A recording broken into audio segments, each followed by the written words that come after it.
나의 몸, 나의 건강을 사랑하는 시간 닥터러브. 닥터러브 구독하시고 건강해지세요. 안녕하세요, 여러분. 전북 CBS 양송희 아나운서입니다. 전북대병원 암 전문의와 함께하는 닥터러브 6번째 시간. 오늘은 암 치료 방법 중 하나인 방사선 치료에 대해서 알아볼 건데요. 전북대학교 방사선 종양학과 이선영 교수님과 함께합니다. 교수님 안녕하세요. 네, 안녕하세요. 저는 전북대학교를 졸업하고 네. 모교에 남아서 이제 20년째 근무하고 있는 방사선 종양학과 과장 이선영이라고 합니다. 네, 반갑습니다, 교수님. 이 방사선 치료가 3대 암 치료 중에 하나잖아요. 네. 그 정도로 중요하다는 건데요. 오늘 그래서 우리 이선영 교수님과 함께 알아볼 겁니다. 방사선 치료, 먼저 어떤 치료인지 어떻게 진행되는지 좀 설명 좀 해주세요. 방사선이라고 하면 일반 어르신들은 무조건 겁부터 나시죠. 네. 왜냐하면 일본 그 쓰나미 그런 문제 때문에 우리가 일본 치료에 사용하는 방사선은 일반적으로 진단용에 사용하는 방사선보다 한 100만 배 정도 더 강한 에너지를 인위적으로 만듭니다. 선형가속기라는 방사선 치료 장치를 이용해가지고 몇십만 배 정도 강한 방사선을 만들어서 그것을 환자의 종양에만 국소적으로 조사해서 암세포를 파괴하는 치료입니다. 보통은 이제 방사선 치료는 크게 외부 조사, 환자 몸 바깥에서 만들어진 방사선이 환자 몸 안으로 쪼여지는 외부 조사와 환자 몸 안에 기계를 넣고 그 기계 안에 특수하게 제작된 방사선 동위원소를 직접 넣는 근접조사 두 가지로 나뉘어져 있는데요. 네. 지금 대부분의 환자는 외부조사 방사선 치료를 받고 있습니다. 대부분은 외부조사 방사선 치료를 받는다라고 말씀 주셨는데요. 이 치료에 대해서 좀 자세히 설명 좀 해주세요. 네. 외부조사라는 것은 말 그대로 환자는 CT나 MRI 찍는 기계와 비슷한 기계에 누워 있으면 선형가속기라고 하는 치료용 방사선 기계에서 치료용 고에너지를 만듭니다. 그 만들어진 엑스레이가 환자가 이렇게 눕게 되면 여기에서부터 1m 간격을 두고 엑스레이가 만들어져서 저희가 컴퓨터로 타겟팅을 하거든요. 환자 몸 바깥에서 쪼이게 하는 것을 외부 치료라고 합니다. 외부 조사 치료 방법은 현재 암 환자의 90% 이상에서 시행하고 있는 치료 방법입니다. 이 외부 조사는 여러분들 CT나 MRI 찍을 때 일반 가슴째 사진 찍을 때 아무런 느낌이 들지 않죠. 방사선 치료는 아무런 느낌이 없습니다. 쪼이는 것도 느낌도 없고요. 그렇게 되기 때문에 환자들은 의구심을 갖습니다. 이게 정말 치료가 되나 안 되나. 그래서 저희가 소리를 집어넣습니다. 방사선 쪼이는 동안 띵띵띵띵띵띵 그 시간 간격 동안. 그러니까 느낌도 없고 보이지도 않고 냄새도 없기 때문에 환자들한테 나 지금 치료가 되고 있구나 그 안심을 주기 위해서 치료용 방사선기는 방사선이 조사되는 동안에는 소리 음향이 나오게 됩니다. 조용하게 그렇게 치료가 된다라는 말씀이신데요. 네네. 그럼 이 외부조사 방사선 치료에 그 받는 주기는 어떻게 되나요? 이게 환자분들이 가장 많이 불편을 호소하시는 상태인데요. 보통 표준 분할 방사선 치료, 좀 말이 어렵죠. 네. 그럼 한마디로 말해서 저희가 항상 목표는 최종적으로 80에서 90%를 사멸하는 게 방사선 치료의 목적입니다.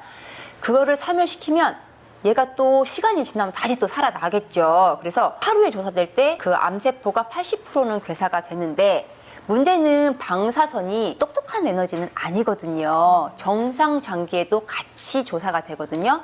정상 장기도 회복이 되어야 됩니다. 회복이 안 되면 영구적으로 문제가 생기기 때문에 그래서 암세포는 80% 정도 괴멸을 시키고 정상세포는 영구 후유증이 생기지 않을 정도로 회복이 될 수 있는 그런 하루에 가능한 조사 선량이 있습니다. 그 선량을 하루에 일정 간격으로 또 회복이 되려면 적어도 8시간에서 12시간 이상의 시간이 필요하기 때문에 이렇게 하루에 정해진 양을 24시간 이렇게 나뉘어서 치료하는 것을 표준 분할 방사선 치료라고 하는데 이거는 모든 방사선 치료의 기본 원칙입니다. 그래서 환자들은 월, 화, 수, 목, 금 주 5회 치료를 받고 이틀은 휴지기를 갖습니다. 암세포 주변에 있는 정상세포가 손상을 입었기 때문에 암세포를 죽이는 것도 중요하지만 치료하다가 너무 심각한 만성 후유증이 생기면 안 되거든요. 그래서 정상세포는 회복할 수 있으면서 그 휴지기 동안 암세포도 성장을 하겠죠.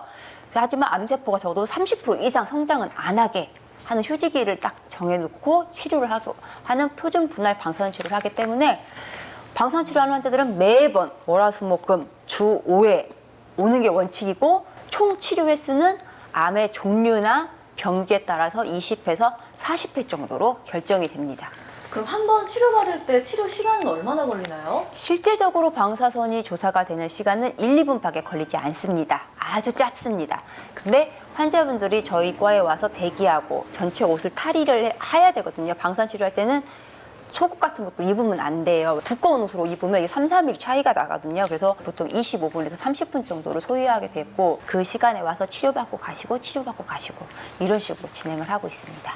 주 5회 치료를 해야 된다는 말씀이신데 네. 직장, 거주지 문제로 매일 오기가 어려우신 분들도 있을 것 같은데 그런 분들은 어떻게 치료가 진행될까요? 보통 병원의 치료는 9시부터 5시 반까지입니다. 근데 저희 방사선 종양학과 같은 경우는 환자가 많아서 7시 30분 또는 8시부터 시작을 해서 밤 8시 반까지 치료를 합니다.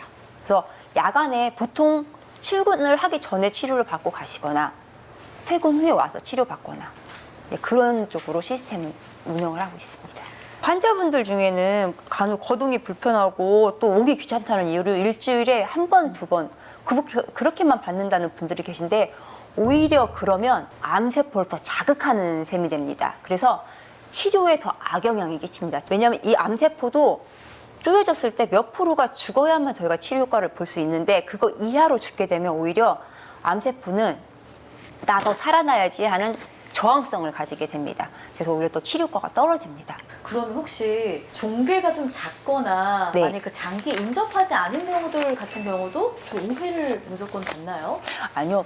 요즘은 치료 기술이 되게 많이 좋아져가지고 예전에는 방사선 치료 기술은 컴퓨터 발달하고 맞먹습니다. 방사선 치료 기계도 많은 발전을 이루면서 아주 작은 종괴나 환자의 전신 상태상 폐암 1기인데 수술을 거부하거나 수술을 못하거나 췌장암인데 아주 적은 경우는 저희가 주변에 정상 장기가 거의 없어요. 폐 같은 경우도 폐 조직 빼고는 폐 조직은 상당히 방사선에 잘 저항성을 가지고 있거든요. 그런 경우는 수술하지 않고도 일반 표준 분할 방사선 조사의 6배 또는 8배 정도 더 강한 에너지를 쪼여서 4번으로 치료를 끝내는 정의적 체부 방사선 치료라는 특수 방사선 치료를 시행하기도 합니다. 그런 환자도 저희는 치료를 하고 있습니다. 4번으로 끝날 수도 있는데 이 4번의 조건은 무조건 종괴가 작아야 된다. 그리고 항상 중요한 장기는 근접하지 않아야 된다. 이런 단점이 있습니다. 네. 아까 교수님 말씀 중에 이틀간의 휴지기를 또 갖기도 해야 된다고 네네. 말씀 주셨잖아요. 네네.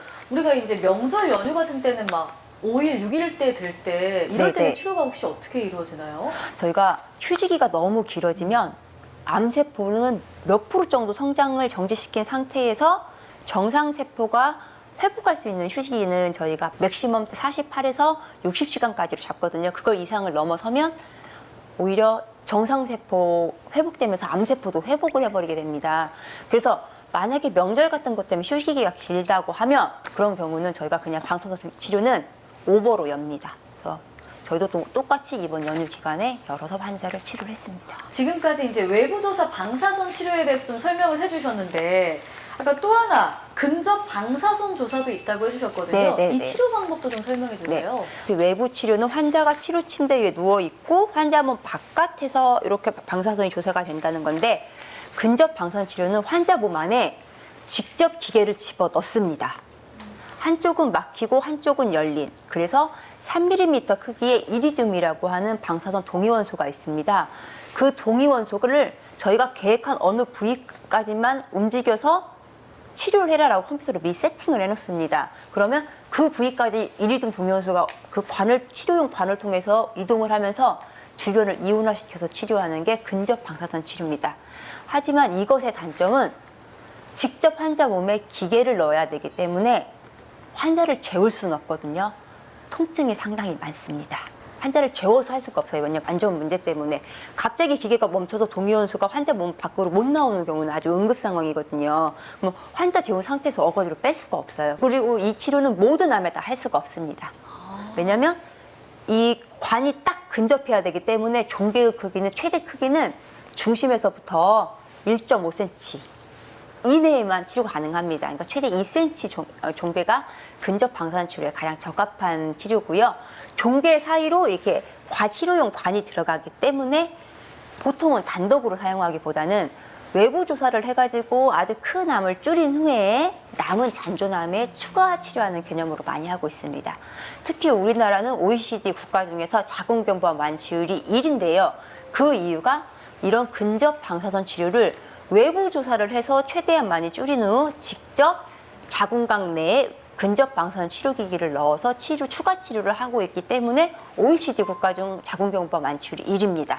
3기여도 완치율이 80%가 넘으니까요. 저 세계적으로 완치율이 되게 높습니다. 근데 근접 방사선 치료는 치료하는데 과정이 많이 복잡합니다. 통증도 많고 또 환자가 치료하는데 30분에서 길면 1시간도 걸립니다. 그래서 근접 방사선 치료는 몇 개의 소수암에만 할 수가 있고 모든 암엔 다 할 수는 없습니다. 그리고 근접 방사선 할 수 있는 병원도 현재 전국적으로 10군데도 안 됩니다. 그래도 완치가 되는 거잖아요. 네, 참 대단하시다라는 생각이 들 정도로 고통을 많이 참고 하세요. 네, 진짜 방사선 치료가 중요하다는 걸 다시 한 번 더 느끼게 되는데 사실 이 치료 방법이 좀 복잡하기도 한 것 같아요. 네, 방사선 치료 과정은 환자들은 딱 제 진료를 보고 나서 그러니까 나 내일부터 바로 치료하는 거죠? 라고 많이 말씀을 하시는데 방사선 치료는 면담 후에 1차 설계 과정이라고 해서 치료 준비하는 작업을 하고 이 치료 준비했던 게 치료 기계 장치에서 오차가 2% 이상 벗어나면 치료가 안 됩니다. 2mm 이내의 오차 범위로 치료가 되는가가 환자가 아닌 환자 모형을 가지고 확진이 되어야만 환자 치료를 할 수가 있습니다. 그래서 아무리 빨리 해도 3일에서 4일 정도 대기 시간은 좀 걸립니다. 근데 이제 우리가 흔히 방사선 치료라고 하면 암 치료의 좀 마지막 단계다. 네. 다른 치료법이 없을 때 사용하는 마지막 치료라고 좀 알고 계시는 것 같은데 실제로 어떤지 궁금하거든요. 네, 되게 유명한 임파종 학회에 한번 간 적이 있는데 유럽이나 미국에서의 방사선 치료 비율은 68에서 70% 정도 됩니다. 근데 우리나라는 2년 전에 국립암센터에서 발표한 암 환자들이 방사선 치료 받는 비율이 38%밖에 안 됩니다. 근치적 목적으로 사용할 수 있는 방사선임에도 불구하고 환자들 면담을 하면 방사선 하면 되게 많이 네, 무조건 방사선 하면 그 원자력에 관계된 문제 그런 것만 생각가지고 많이 꺼리는 상태인데요. 방사선은 요즘 생물학적 개념도 많이 발전을 하고 기계 자체도 많이 발전을 하면서 정상 조직에 대한 부작용이 상당히 많이 줄어들었습니다. 그래서 방사선 단독으로도 완치가 가능한 암들이 상당히 많아졌습니다. 예로 유방암 같은 경우는 요즘 유방은 부분 절제를 하기 때문에 일부 살려놓거든요. 반드시 방사선 치료를 해야만 되는 표준 치료로 딱 정해져 있습니다. 그리고 피부 임파암이나 피부암 같은 경우도 모두 다 방사선 치료 단독으로 완치가 가능한 암들입니다. 뼈의 암세포가 전이가 돼서 통증이 심하거나 하면 고식적 목적으로도 사용하고 있지만 저희 방사선 종양학과에서 방사선 치료 받는 환자 중에 한 20% 정도는 고식적, 즉 통증 완화 목적으로 받고 근치적 암을 뿌리 뽑기 위해서 80% 정도의 환자가 받고 있습니다.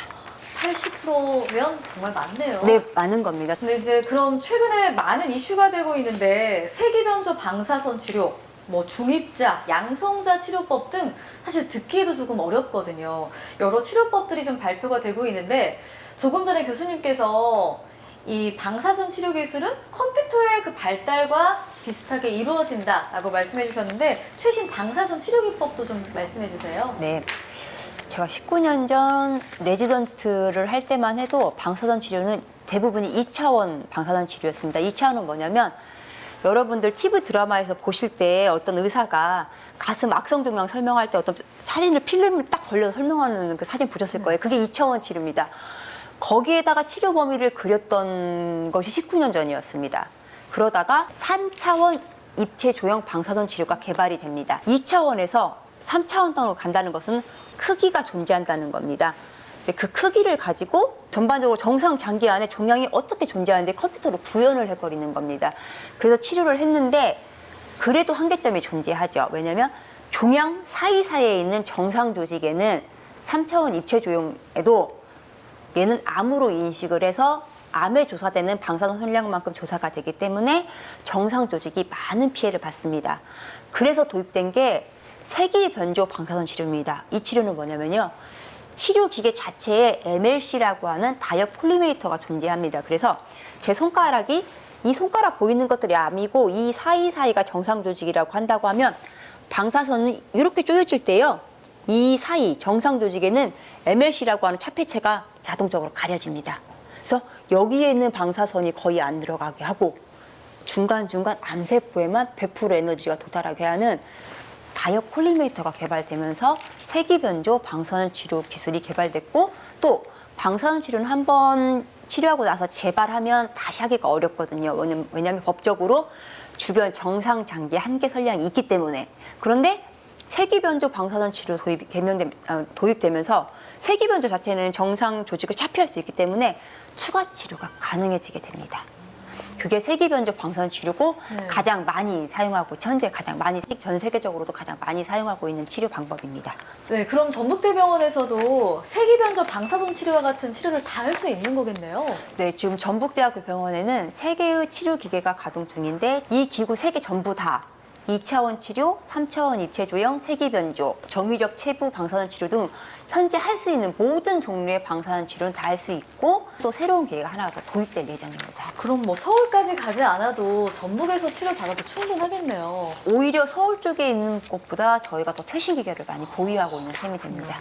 방사선 치료를 받는 환자들이 좀 호소할 수 있는 부작용, 또 치료할 때 주의사항 등이 좀 있을까요? 네. 방사선 치료는 국소 치료입니다. 국소 치료에서 받는 부위에만 문제가 생깁니다. 예를 들어서 뇌종양이라서 머리를 반다고 하면 탈모가 생깁니다. 근데 전체 탈모가 아니고요. 방사선 쪼여지는 곳만 빠집니다. 부분 탈모. 부분 탈모. 네네네. 부분 탈모가 있고요. 유방을 치료받는 환자라고 하면 유방 피부가 좀 벌겋게 달아오는 피부염 같은 증상이 있고, 아주 국소에 민감한 환자분들만 조금 다 속이 미식거려요. 이런 부작용 호소할 수 있지만 이거는 거의 없고, 대부분은 쪼여지는 부분에 국소 부작용만 존재를 합니다. 대신 이제 문제는 가장 흔한 게 방사선 피부염이거든요. 피부가 조금 화상 입듯이 좀 벌게지면서 습침 같은 게 생길 수 있는데, 방사선 때문에 오는 피부염은 화상하고 양상이 비슷합니다. 그래서 치료를 환자들이 일반 외과나 내과를 가셔서 화상 치료를 받고 오세요. 근데 방사선은 치료 원리 때문에 그런 습진이 생기는 거거든요.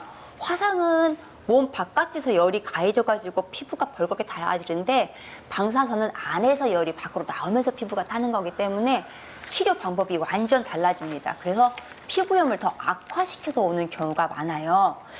꼭 방사선 때문에 부작용이 생긴 것 같다라는 의심이 드시면 반드시 방사선 종양학과 전문의하고 상의를 하신 후 치료를 진행하셔야 됩니다. 네, 여기서 중요한 점, 의료진에게 꼭 문의하셔야 된다는 거 하나 짚고 넘어가겠습니다. 오늘은 전북대병원 이선영 교수님과 함께 방사선 치료에 대해서 좀 알아봤는데요. 마지막으로 우리 당부의 말씀 좀 전해주신다면요. 네. 아직도 도내에서는 특히 KTX 같은 게 많이 발달이 되면서 내 부모님이 암이 걸렸다 그러면 어떤 연주를 통해서라도 꼭 서울 쪽 진료를 보려고 하십니다. 하지만 요즘 암 치료는 표준 치료가 딱 확립이 되어 있습니다. 즉 예를 들어 폐암이라고 하더라도 지방대하고 서울대하고 치료 방법이 그 병기에 따라서는 똑같습니다. 전혀 다르지 않고요. 수술도 오히려 지방에 있는 교수님들의 수술 실력이 훨씬 더 좋습니다. 서울 쪽에서 치료받다 부작용 생기면 일반 대학병 응급실 가면 치료가 잘 안 됩니다. 왜냐하면 정보가 없기 때문에. 그래서 오히려 불편감을 느낄 수가 있거든요. 그래서 도내에 있는 환자분들은 도내 가장 큰 병원인 전북대학교 병원 암센터를 믿고 진료를 받으셨으면 좋겠습니다. 전북대병원 암 전문의와 함께하는 닥터러브 6번째 시간, 오늘이 마지막 시간인 만큼 암 치료에 중요한 방사선 치료에 대해서 알아봤습니다. 병원에 자주 내원해야 하는 치료인 만큼 거리도 가깝고 믿을 수 있는 전북대학교 병원에서 치료를 진행하시면 좋을 것 같다는 말씀 드리면서 저는 이만 물러가겠습니다. 지금까지 저는 전북 CBS 아나운서 양송이였고요. 영상이 도움되셨다면 좋아요와 구독을 꼭 눌러주세요. 감사합니다. 안녕.